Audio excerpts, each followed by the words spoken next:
কি হইছে দোস্ত, তুই কান্না করতেছত কে? দোস্ত আমার গার্লফ্রেন্ড আমার এখানে আজমের লগে সেটিং হয়ে গেছে। কই ওই তুই খালি কয় একবার। ওই রেস্টুরেন্টে বসে আছে। চল। ওই না? কি প্রবলেম তোমার? আমার এই বন্ধুকে রেখা তুমি কিভাবে এই ছেলের সাথে রিলেশনে গেলা? কি সমস্যা শুনতে চান? আপনার বন্ধু আমার তো কোনো খরচই চালাইতে পারে না। আমার নিউ বয়ফ্রেন্ড আমার সব খরচ চালায়, ইভেন আমাকে আইফোনও কিনে দিয়েছে। কয় টাকা দাম এই আইফোনের? এটা 17 প্রো ম্যাক্স আর এটার দাম মাত্র 2.5 লাখ টাকা। তাই? এই নাও ব্ল্যাঙ্ক চেক, যত খুশি তত টাকা তুলে নিও।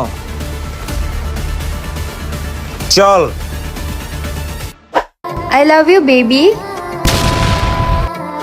আবার নতুন কারে পড়াইছে জানি না, আজকে তো আমি ওর মুখোশ সবার সামনে খুলুম। কে রে তুই?